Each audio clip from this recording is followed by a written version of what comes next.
me, Si, doing episode 6 of SciCast. And this time I wanted to try something a little bit different. So I've invited a good old friend, Simon Hamp, in for a discussion. So we tried using Zoom to record a bit of a discussion around social media. After a few technical difficulties, I've managed to get something together for you. It's quite long. I didn't want to take too much out, so bear with. It's about 48, 50 odd minutes.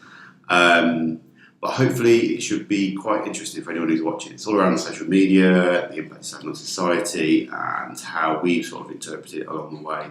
Maybe some possible alternatives and how we might improve things going forward. So hopefully you'll enjoy, and if not, please let me know. If you're interested in having a chat with me as well, just get in contact and we'll arrange something in the coming weeks. So let's get into it. Psycho 6 with Simon Hamp. How you been there? Yeah, a lot's changed, but it's been good. What have you been up to nowadays? So I moved down to London a few years ago, and I was working for the company that I was working for when I was back up in the Midlands. Right. So I was working remotely. It's a bit of a crazy way around. Yep. Move to London and do the work for the company. Wrong way around, mate. I'm still resisting. Yeah. I know. Well, that's what happens when you move for romantic reasons. Oh. But yeah, so just decided it was time for a change earlier this year. Well, actually, about a year ago, started hunting for other jobs. Right. And started working here. So where are you now then? It's a company called LV. LV, okay. It's a femtech company. Ah. Enjoying Not to be mixed with fintech, which is totally different. Femtech, explain to me. So we manufacture connected hardware products for female health. Okay. So the first product that we've got on the market is Kegel trainer. Kegel exercise trainer. So it's pelvic floor exercises that maybe your missus has been encouraged to do those post-pregnancy. Encouraged. I don't think she's doing. Yeah. Yeah, this is part of the problem. I never even knew about them until I sort of came for the interview here. Right. So it was like an eye-opener to me. Is your missus into it all then? No, not really. I mean, I've said to her, apparently, according to everything that I've learned here, you should really be doing these as part of your all body health routine. Right. And yeah, it's a tricky one. I think some cultures, in France in particular, I found out that they're super hot on it and everybody does it and they get all help and whatever. And then, like the British Reserve are all a little bit, we don't talk about those things. Right, okay. So it's a bit... You're right, I think it's culture, isn't it? Don't talk about female health. Ugh. Yeah. It's really interesting though. I mean, from a tech perspective and from the software that we're doing, it's really, really cool. And then, there's other products in the works which I'm not allowed to talk about, but okay. Yeah. They're also exciting, and I'm very involved in a lot of that, so it's cool. So it's sort of Internet of Things connected to mobile apps.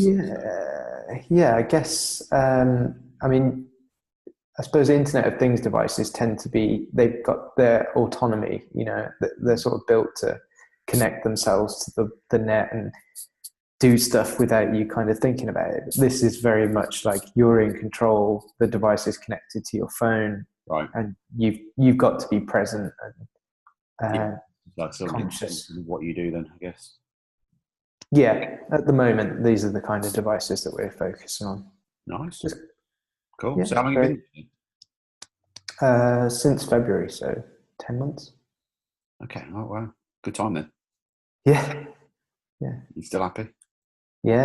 I'm really loving it. Cool. That's What good. What are you up to now? Still at ASOS. So, Yeah, you haven't been there that long though, have you? well, it's about 4.5 years now. So, What? yeah, Really? No way. it's been that long. But it's my job's changed, like location and actual roles. When I started, I was based in Birmingham Yeah, as a front end developer. There weren't many front end developers there; they were mostly back end, which was one of the first challenges. So they kind of reorganised work to focus around checkout. mm. And then we quickly realised the project was doomed. It was a big waterfall project that was not going to scale correctly and all this sort of stuff. So they all reorganised to make sure that the Birmingham teams were sort of more focused on back end stuff, using their strengths, which put me in that sticky situation of going, what about me? And they were, Yeah, oh, yeah, good point. But luckily, one of the managers down in London were like, we'll get you a job. You know, we don't want to lose you because good. A, we can see the potential in you, and B, we've got loads of fucking work to do, just not in that space at the moment. So, um, so yeah, they shifted me down to London, gave me a bit of a pay rise to cover the commute, and been down there since. So yeah, that was probably about nearly 3 years ago now. It's working in the optimization team, so it's all around MVT, A/B test stuff. Yeah, And then sort of, well, hang on, where were we? So yeah, at the start of this year, I've changed my role into more managerial. I was doing more agile coaching, scrum master sort of stuff. And I've been doing that since. Now I'm working on the my account side of things. So it's pretty cool. Yeah. Yeah. Are you enjoying the new role in management? Yeah. It's just completely different discipline. You know, I've been used to coding all my life. So now I'm like letting go of the code, the actual implementation, and all like sort of evangelizing stuff and getting the teams more motivated. Yeah. Project management side of things, communication and reporting and code. Yeah, it's completely different skills. But What would you say is like one of the things that has been a kind of I don't know what the word is, like a pin drop moment, you know, like this is, I get it now. This is different to what I was doing before, and it's this pretty is how I've got to straightforward. do stuff. This sort of time last year, I was having like a review with my line manager at the time.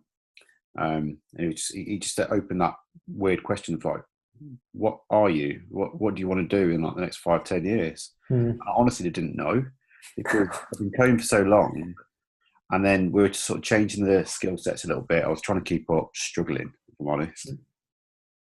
I just thought, you know what, I don't know. And he suggested, you know, I've observed your skills, and I think you make a good manager, quite frankly. Do you want to? Is this something you want to do? I thought, you know what, now you've put it like that, and you've given me the confidence to try it. I would like to give it a go. So that was probably the pin drop moment. I think when it came to actually being hands on, it wasn't that long. You know, I was actually helping people become better in themselves and setting their objectives, knowing personally what didn't work in the company and what we needed to focus on. So it's just a whole new world, basically. It sounds a bit of a cliche, but it is a whole new discipline. And I think one thing I get the advantage from the one of the heads at ASOS, he was like, we really want to nurture developers to go into management because you get tech. You can't be putting shit out of all this sort of the devs going, oh, that's going to be a pain in the ass, or oh yeah, that's going to be a huge piece of work. You know, hang on, mate. No, it didn't. I know you can do that. Yeah. Not in that way, but it's just like the fact you've got an understanding of what's going on rather than being an agile coach. So you've got the processes and the tools to do that, but actually going, come on, guys, I know that you're going to have to go down that route. Go and speak to that architect, go and speak to that developer, blah, blah, blah. We'll get this sorted quickly. So yeah, I think it's been a fun year, quite frankly, because I started it in Jan as a sort of pilot. They called me acting agile development manager, and then only just kind of dropped the acting part in the last 2 months. So yeah, officially a manager now. I can't fake it anymore. They're talking of femtech. Yeah, that's a terrible pun. No, that's me. You're cracking all the dad jokes. Well, I set up a dad jokes channel at work on Slack. Yes. Yes. Bad, but there's so many others out there. I'm glad I'm not alone. Yeah, same. I mean, I get loads of grunts and groans here because everyone's just like, oh. Yeah, like you say though, you've got that stigma attached to it. I guess it's difficult to kind of go, yeah, I work with female technology, and you're like, what? Excuse me. It's funny. I went yesterday. I went out for lunch. And I just happened to start chatting to a guy who was downstairs. He's just asking me like what company I work for in the building because he worked for another one up here. Right. And it was sort of, I could see him kind of almost grinning as I was telling him what we do. And I thought, it's really, I mean, he held it back. You know, I kind of thought, well, he's being professional, which is good. But it was just a bit like, people still don't really get it. And I've got some of my closest mates, you know, they're like, but what are you doing at a women's tech company? I'm like, hey, you can't be like that. It's not like that anymore. Well, exactly. We're liberated now. We can talk about these. And it's actually fascinating. You know, I really do enjoy every bit of it. So it's like you say though, I think as a man, you kind of go, what? You've got to do these things. What women do, you know, it sounds like women have got these sort of things available to them for their health and well-being. I'm sure men must have some sort of areas that they should be looking after and all this sort of stuff. Yeah, it's just even more tricky to talk about, I think, from a man's perspective. Not balls in that way. Yeah, exactly. I guess that's the whole charity, you know, when they do stunts cancer and the, you know, bollocks. Oh, you did one of those a few years ago, didn't you? God, that's going back. Yeah, Tweets for Balls. That's the one. Yeah, didn't really do much. I think we raised probably a couple of £100, if that. But that's good. Yeah, it was fun to try it. I think that's what I've always tried to keep doing. Is just have the fun element, actual personal link, emotional link with it as well. Like, it's not something you go, "Meh, someone will like that." I don't care. If you're doing that, you're doing it wrong.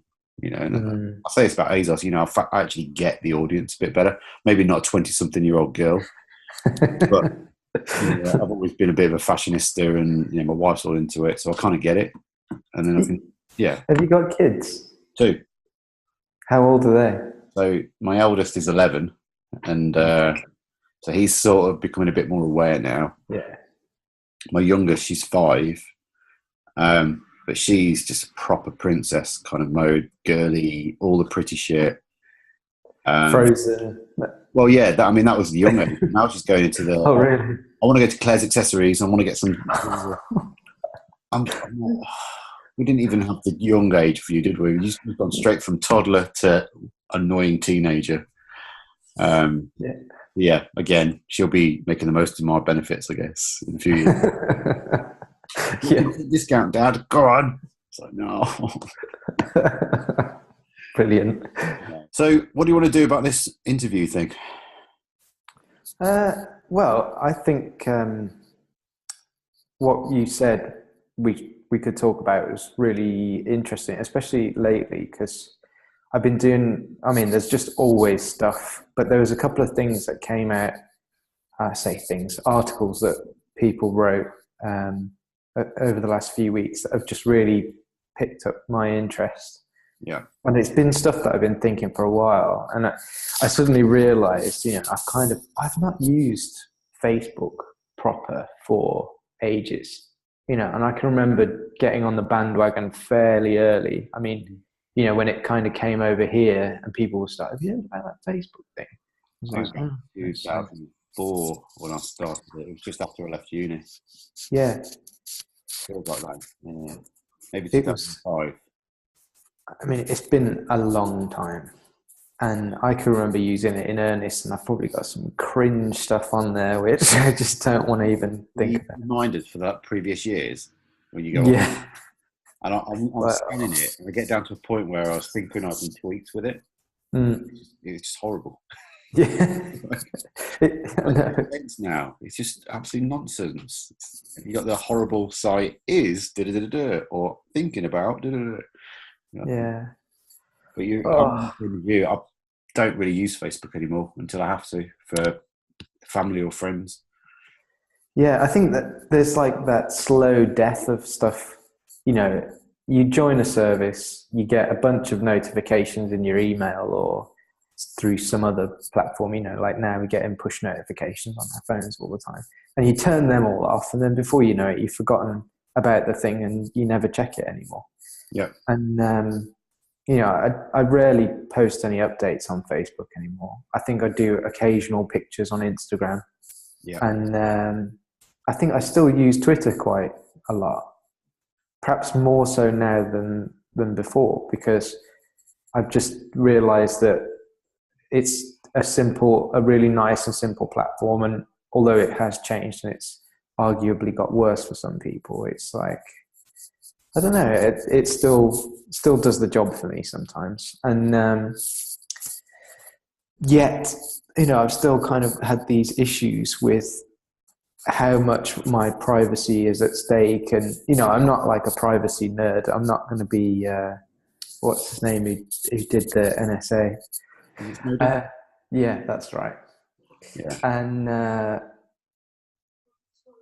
yeah, I'm not like that sort of, oh no, I should never use Google, I'm going to replace all my services with Duck open go. source You really, equivalent. no, not working. Mm, but I don't like how a lot of it's really a crossover with marketing, I think, and the kind of marketing on the web has gone crazy, and it's kind of, I think it's seen its heyday, it's seen its peak, and people are getting kind of fed up of it now, and I'm definitely one of them. And you know I've benefited from the kind of Google AdSense and stuff in the past, and I do see the point of having these sort of remarketing things. They're obviously working for some people, and in terms of generating revenue through sales and generating revenue through ads. But as consumers, I think it's just we're bombarded like way too much. Yeah. And then you have this article that was written by Sean Parker, or was it an interview? I don't know if he wrote an article as such, but he did some sort of interview, and he was quoted as saying things like, "We didn't really understand the consequences of what we were getting into and how we would grow this network to 2 billion people and stuff." You know. Oh, was that Like, the like button and all that business? yeah, yeah, Yeah. and I read that. I think I mentioned it in a previous sidecast as well. yeah, Yeah, and I think that's what worries me is that even engineers that are on these products don't appreciate what are going to be the impact of what they're doing, the scale exactly. as well. I mean, I have to remind our guys sometimes why we're doing certain things. It's not as unethical as like buttons, but you know, it's like people get so focused on the execution of it, they forget about the whys, Mm. what the impact is. Because I mean, for example, I mean, even like when we're doing metrics, like New Relic metrics or something like that, what are we measuring and what do we need to measure? I went to a GDPR seminar yesterday, conveniently actually, Oh yeah. which opened my eyes a little bit because we've been focused on that reconsent model. You know, we've you know, all our customers have kind of come into ASOS. We've opted them into email campaigns, into loyalty schemes, whatever it is. And because we try to do what is right for the customers, we're now looking at this going, right, we need to make sure we can get their reconsent. Otherwise, we can't market them and we're going to get fines and all that sort of business.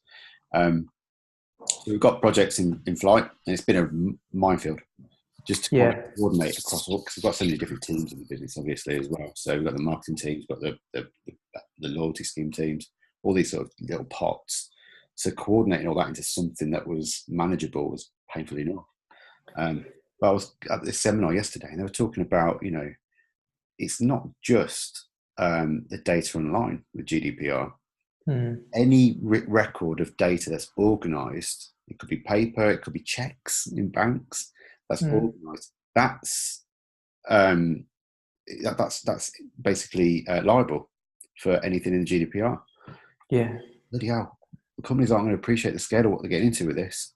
We're quite lucky that we've got really just a couple of databases for such a massive scale. Don't get me wrong, but Yeah. we know where that is. With all those Yeah. old companies that have been like insurance and finance, that's what we're talking about. Both of them from finance background, me and my boss. I just thought, my God, I'm glad I'm not in that market now. That's going to be horrible. Well, yeah, I think there's two ways of looking at that, isn't it? Really, like you've got those who get panicked by this legislation and Yep. they really get on it and spend some money getting it sorted, or those who just go, we can afford the fines. Maybe And not. yeah, maybe not, but I mean, we were seeing hopefully not, because at the end of the day, it's 17 million. You think any company that can afford to fine, you're doing it wrong straight away anyway. yeah, definitely. But it's not even about that. It's, you kind of hope that the people at the top don't just see numbers rolling on a screen and they go, this is affecting our customers. Yeah. The front line is where our staff meet our customers, or where our systems meet the darkest parts of the internet, and we've got to be protecting that Yeah. and doing, like you said, doing right by people. I think that's what the speakers were trying to talk about. Because there was a lawyer that was there that's completely consumed the GDPR. There was a guy from Capgemini that's kind of been coordinating and contracting for big companies, and then Akamai guys from a technical perspective. And the fact of the matter, I was going to go with this. I've lost my train of thought now. Oh, that's right. So going back to the point of, it's basically shining a light on it. And if you think it's not that complicated, and if you think you're doing wrong, you probably are. No. And it's just going to basically get rid of all the dark nights in the world. I just think they are ruining consumerism. They're exploiting all these options. They're talking about hackers, like cyber threats. And one of the guys said, these government organisations that recruit bad hackers are actually doing the worst thing possible. Because if you're a bad hacker, you're always a bad hacker. Giving them the tools to go and break into banks and governments, not going to end well. You do get the white knights occasionally. I think they call them the white hackers or something. It's White hat hackers. You go, I just want to prove a point. You go, okay, fair play. But I don't know. I think May will come. People will start panicking. It's all going to be in for May 27th, 26th, I think it is. Yeah. I don't know if you guys have got anything on your agenda to look into it. Maybe, capturing data, especially if you're capturing data about customers, what do you actually need to keep? Yeah, exactly. I mean, from my boss is basically the guy who's set up most of the systems here on his own, and I mean, he's done a fantastic job in my opinion. Yeah. But it's also very, very lean. He's kept things just to absolutely what's necessary. We don't capture stuff that we don't need, and everything's as secure as I think I've ever worked in a company where things are this secure. That's not, and I just hope that that's enough. It sounds like that's fine, because you basically just need to think about, I've only got the data I need. If a consumer says get rid of my data, you can. I'm not a lawyer. You need to get this. Yeah. But that's how I've interpreted it. As long as you're doing what you think is right for your customers, and you look after that, anyone that does complain or demand things, you've got to be able to give that back in a certain time frame. And if you're exploited or any breaches, you need to be able to report that to the ICO within a certain time frame as well. As long as you're just ticking the boxes, you'll be fine. But it's just being proactively thinking about these things rather than treating it as another tick box. Talking about the fact, if your company doesn't have a data protection officer, you should definitely consider getting one now. You might want to nominate someone internally to take responsibility, but again, you need to go on training to make sure they understand it properly. And it is just basically making sure everyone's doing the right thing, because it's not been done for so long. I think it just proves that we've not been doing it properly anyway. Yeah, well, the legislation always takes ages to catch up with the technology. I think that's always going to be the way. But it just kind of goes out the window when you talk about other companies, specifically kind of like social networks, and how that information is then shared. Like, you don't even know the kind of information they're gathering. So how are you going to ask for them to stop sharing it? Because you're not even aware. I read something the other day about these shadow profiles that Facebook supposed. I don't know if it's true, so don't quote me on it. But somebody had suggested that they build up profiles of people that aren't on Facebook. They've never signed up, but just by virtue of other people who are contacts of theirs Right. sharing contact information with Facebook. You know, when it alerts you on the phone and says, will you share your contacts so we can find your friends? It actually takes all of the information, and then it takes it from all the other people, and it starts pairing them up and building this idea of who knows people that we don't know about on the platform. Wow. And you can imagine like this scenario. And then there's these situations where people say like, I've never contacted this person. I've never connected with them on Facebook or anything online. And somehow Facebook has offered me them as a friend suggestion, you know, or whatever. And it's like, it's making all of these connections somehow and bringing these people into your online social circle, which is like really weird, really worrying. Like, where's it getting all that data? Out of our hands as well. There's only so much you can do by tightening up your privacy, your security, and all that stuff. But I don't know about you. My wife's still on Facebook posting all sorts of random nonsense, and you know, it could be just stupid little pictures about kids. Yeah, I'm getting a bit more resistant to doing that now, especially in certain circles. But I can't do much about that. And if Facebook's capable of then going, well, based on your wife's content, I've got an idea of what you're doing anyway. Yeah, exactly. You're clamping down now then. And then you go, well, actually, there's no point because her friends know who we are now. And I can't even tell the whole world to give up on Facebook. But for my benefit. I think that's the impact of having AI, social, no filters. Filters. We need more filters. I don't mean Instagram filters. I mean actual. I know. You know, like just think before you post that, please. Yeah, and I'm a terrible. You know me from Twitter days. I post everything, and now I'm a little bit more reluctant to because I'm becoming a bit more aware. Well, there was a thing.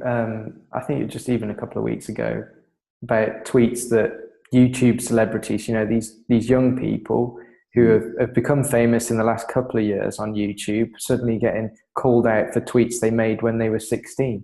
You know, it's like, God, if I was on Twitter at 16, I would be imprisoned by now. Yeah. I can't imagine some of the things that would have been put on there. And in a way, I think we're a lucky generation for that because we grew up, as we were becoming more self-aware, this is when the tools became available. So we had that luxury of being in our teens and not having internet. We didn't use mobile phones. You couldn't text people. I don't know about you, but we're sort of similar age range, I think. And you just think, that was a better time. If it wasn't on a snappy camera that we never actually got processed, we're okay. No one knows about it. But now all these kids are Snapchatting, Instagramming, and all that crap. You're like, oh, God. You need to know this stuff. Your friends don't really need to know, but you feel obliged to do it. And they're growing up in society of just going, I need to post it. Otherwise, I'm left out. Exactly. The FOMO thing is one. But then, like that Sean Parker was saying, actually, the system is being built to kind of take the worst out of people's psyche, you know, kind of like we know that you're going to get addicted to this stuff, and we're building it intentionally to make you addicted. Yeah. And that is like, it's horrible to think about. But then there was a really interesting article, I think it was just yesterday or the day before, somebody basically having a go at one of a very famous kind of, I don't know what you call a marketing hacker person, right? You know, who kind of like does this crazy kind of social network marketing to try and draw people in. Right. Okay. And has made lots of money off trying to teach other people the same thing.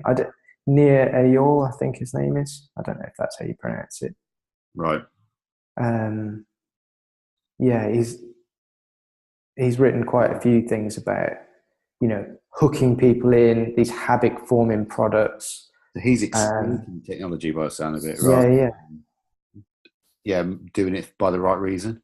And he made this post kind of defending the position of, well, that it's actually okay to manipulate people into doing what you want and all of this. And there was a really good kind of counter argument by somebody else that I happened to read, and I thought, this is the point. You know, there is a moral bankruptcy from manipulating, our psychology to cause us to be addicted to things. It's as bad as like nicotine in cigarettes and they've got all away that. with it for millennia, or Yeah. basically they're just exploiting that addiction. But what always happens in those situations, it's to the detriment of people. Some people benefit massively, and some people really, really suffer because of it. And I think we haven't fully seen the impact.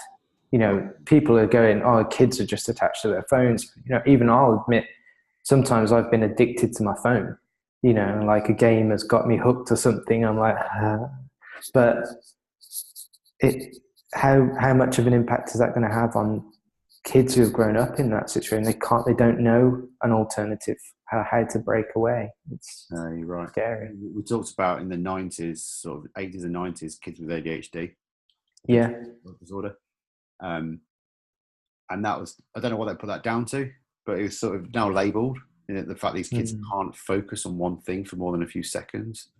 And if they're going to have this sort of mobile phone, I need to check the status, I need to check my notifications every 10 seconds. It's a horrible stats. It's like 300 times a day now for this generation. They check their phones. What are they going to be like in 50 years' time? And what's their psychological state going to be in 10 years' time, 20 years' time? We don't know, as you say, because it's so early in the curve of their life. But I'm very concerned about that. I think, especially the dad now. You haven't got kids yet, have you? No. But now that my son's 11, he's got onto YouTube. I mean, he watches a lot of stuff. And again, it's a bit of an addiction. But I kind of see that as the new TV. Because that's what he's doing. He's just sitting there, goggle boxing, videos, whatever it is. But then occasionally he'll throw down like a comment about what he's been watching. You think, whoa, hang on, what have you been watching? Some stuff about, I don't know what it was now, but he's mentioned like politics in the past, like Trump. In a way, I'm glad. It's like, oh, you're aware of politics. Fantastic. And you're aware of what an idiot Trump is, which is fantastic. The playground banter is about Trump. He said Trump. But also, he's bonkers. What's going on? They talk about Brexit. They talk about Theresa May. They talk about, current affairs. I didn't do that until I was in my 20s. When I had to give a crap and tune into Radio 4 to hear John Humphrys having a rant in the morning. I can't do that anymore. I've got into a state now, I've turned it off because I found it depressing. In the morning, the last thing I want in the morning is to hear politicians arguing about what they've done wrong with a BBC correspondent who's biased anyway. Controversial, I know. But personally, I've cut off BBC News now. I don't digest any of it.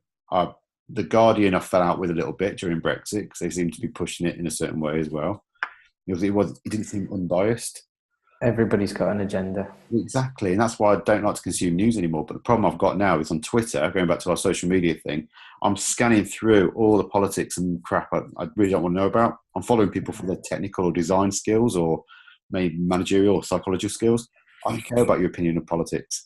So I'm scanning and going, anything interesting? No, turning it off. So back on point about social media, I'm just ignoring it now. I don't use Twitter off as much anymore. Facebook I avoid because I think half my bloody friends are Brexit supporters.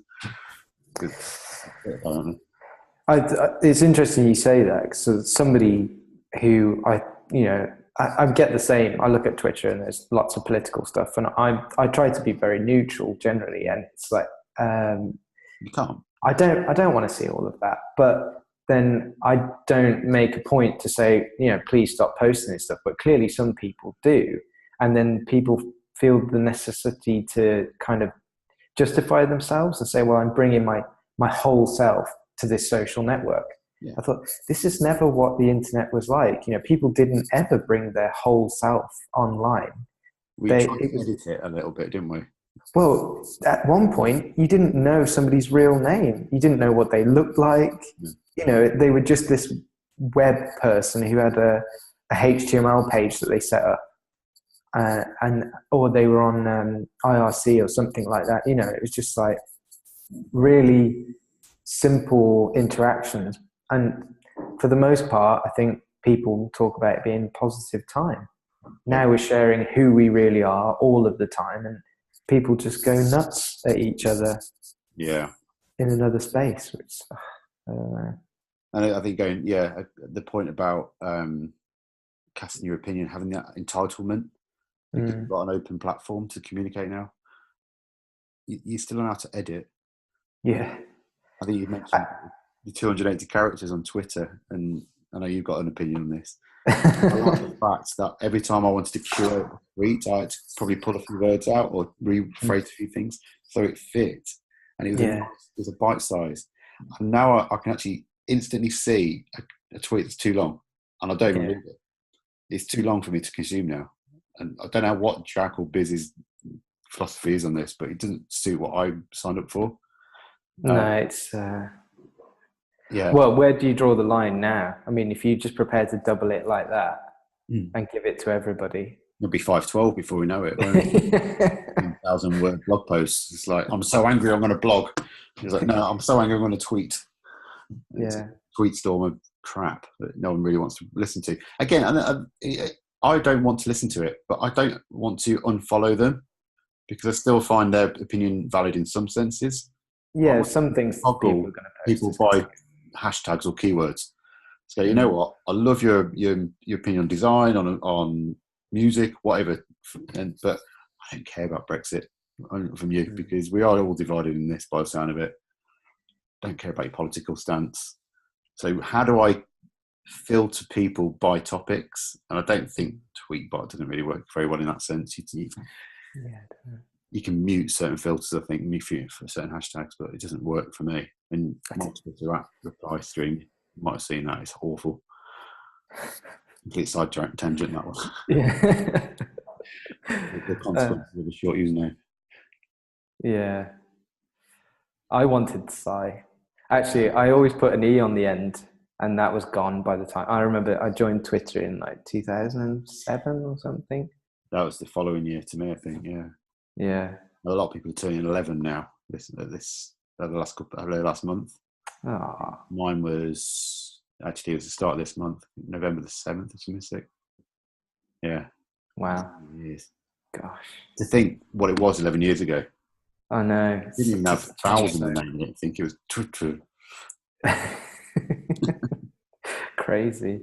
Yeah, and now it is everywhere.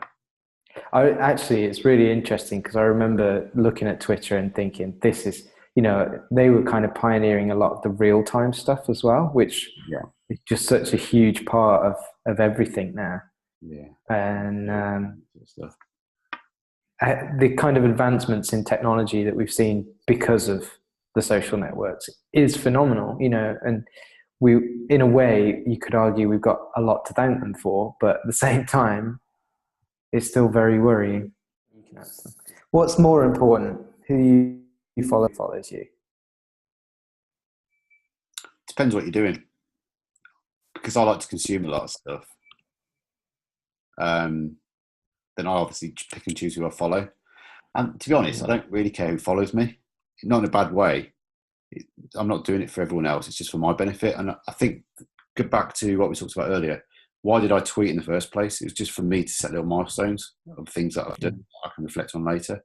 The fact I don't own that data is a bit of a concern, but the fact I've done this for 11 years with God knows how many tweets, 50,000 or something now, I do it for my benefit. So if you follow me, great. If you don't, I'm not bothered. I'll continue anyway. And you don't care about who you follow because you don't read their stuff either? Well, I didn't see that one, did I? What about you? I think perhaps when I was younger and started off in the whole social media stuff, or social networks, it was very much like, connect with my friends, get new people. I want people to see what I'm writing, what I'm sharing. And then, obviously as I got into my career and enjoyed catching up with what the community's doing in the space that I'm in and learning new things from them, the people I followed became really important. And I think now it's just kind of evened out. I don't care about likes and follows and hearts and whatever. And like you said, sometimes the people that I follow are just a bit, I don't agree with you anymore. I'm sorry.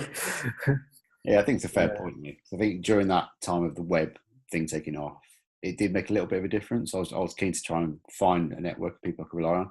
I wouldn't have got the job at Yahoo if it wasn't for Christian Hellman following me and suggesting for it. So I'm still completely blown away by that sort of stuff. But I've matured and I don't really care about that anymore. It's just, exactly. I'm addicted as well, which is another problem. Letting go is a bit harder. But kind of life gets in the way, perhaps from a positive point of view. Actually, thank God that life gets in the way, because otherwise, jobs become more important. Kids and family definitely more important. I don't need to tweet everything I'm doing. And all that sort of nonsense. What was the questions we got? I think the second one's really pertinent. Is social media actually social? Oh, do you want to go first on that one then? So, I mean, there's probably tons of studies about this already now. I can't think of any off the top of my head, but I know that there's this worry that actually the kind of social media environment encourage a lot of negative behavior, depression. We've heard about, even suicides in the past because of comments that are being made on social media. And it doesn't matter what you say. I don't think any kind of negative social things are really considered social. A social environment is supposed to be encouraging and upbuilding, and you're among friends. Exactly. And you go down the pub on a Friday night. Hopefully you don't get into a fight, but it seems like on social networks that happens all too readily with people that you don't know. And just thank goodness it's not face to face, because who knows some of the comments that people make. So no, I don't think social media is social. True. I think there are certain advantages to social media, to connecting people, especially globally. We're doing this now without hardly ever seeing each other in real life, but don't get on socially. And the other thing is, we've always had this bullying, horrible social environment through playgrounds and workplaces and all that sort of stuff. So in light of social media having a negative impact, it's not just media that does this, it's just society, unfortunately. But I do get your point. I think the other weird thing is you sort of have peer pressure coming from social media and social networks. You feel like you have to fulfill a certain profile or a certain persona, or you've got to say certain things or post certain things.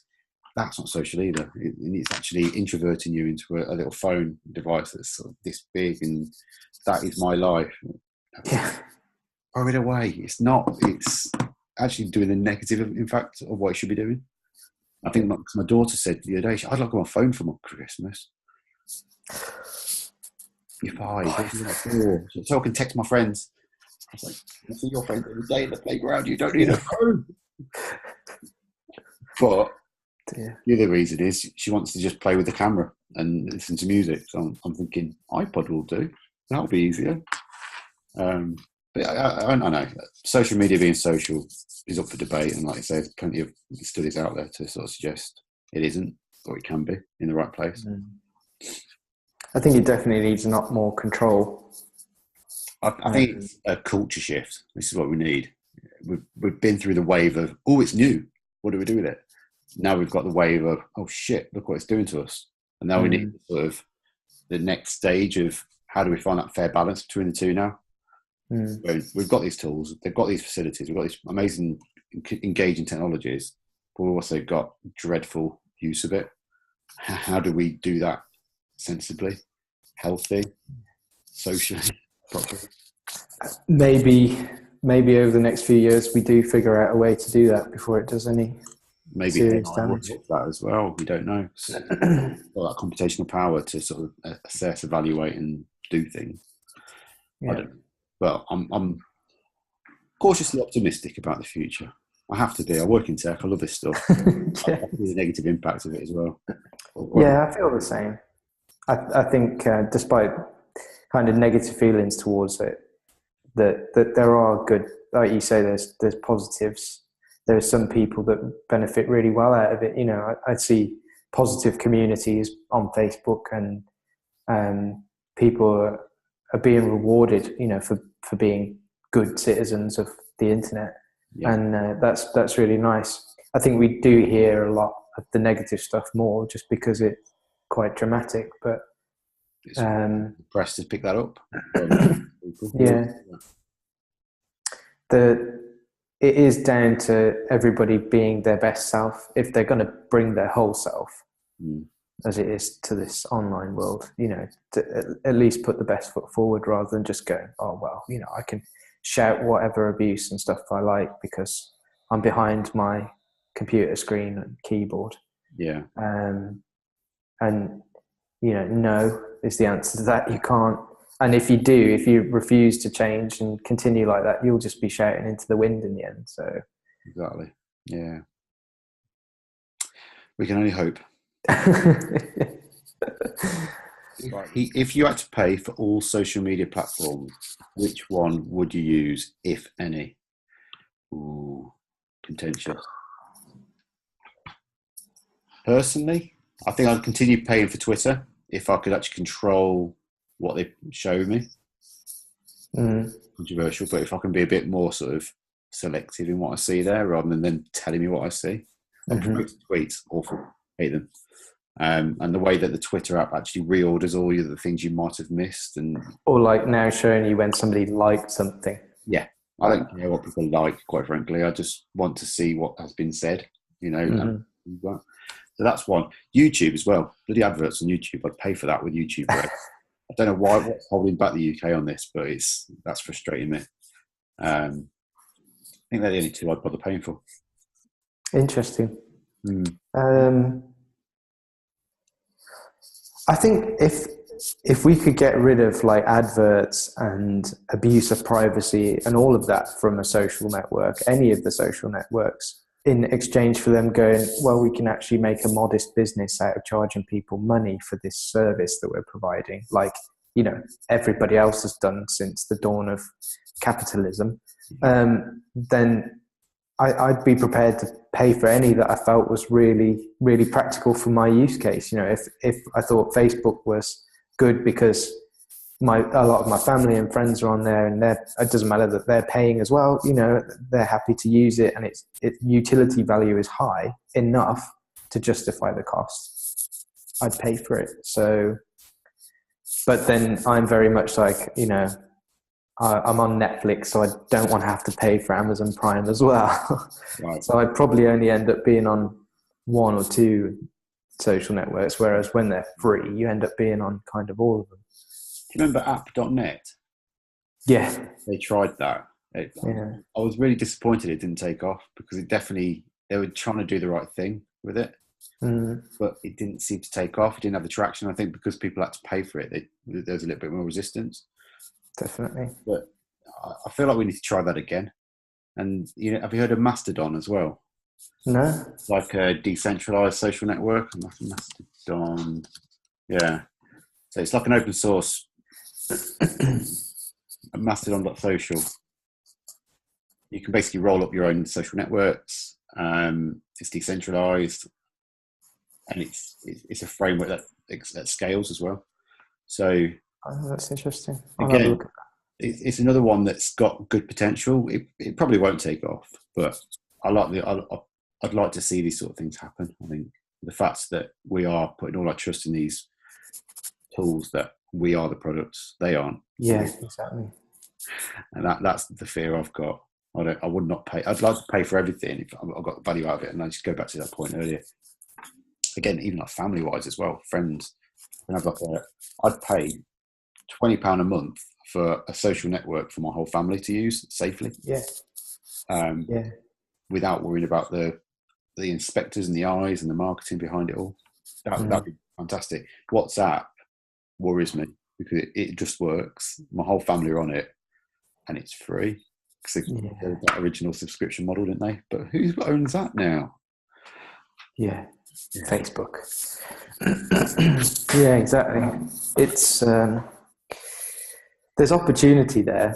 I'd not heard of that Mastodon. It's something that really intrigues me. You know, it's like we've been talking about this, and I've kind of had this idea a little while ago of setting up a sort of open source thing that people could try out.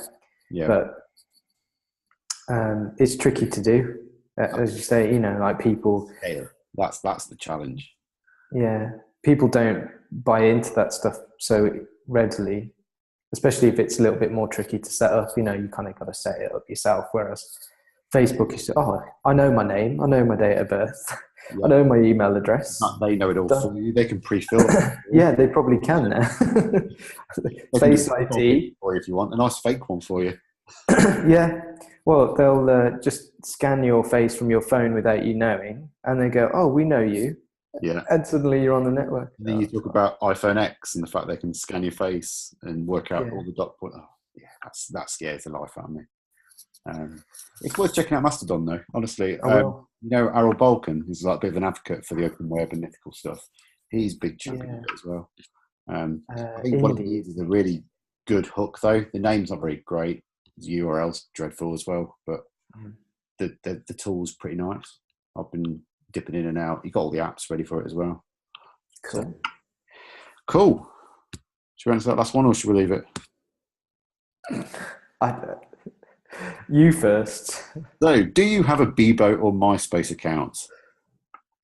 I might have a Bebo account that I never used. I've still got my MySpace account as a DJ. Never used any. I don't think I've looked at either of them for God knows how many years. So, yeah, I probably should delete things as well. What about you? Oh, man. Bebo. I can't even remember why I joined it.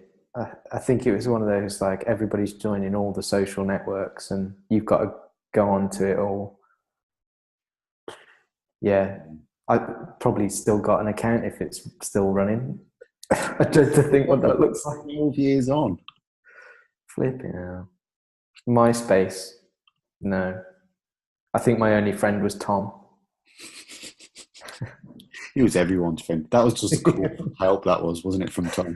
That was a cry. Everyone like me. Big mate, get out my wall. The wall. Oh, man. The wall. That concept has gone, hasn't it? Yeah, and poking. The feed. I don't think you can get away with that anymore. No, that's dodgy. Poking's super dodgy. Oh, that femtech. Yeah. Circle. Right. See you later, dude. Thanks. Cheers, man. See you later. Have a good one. And you, man.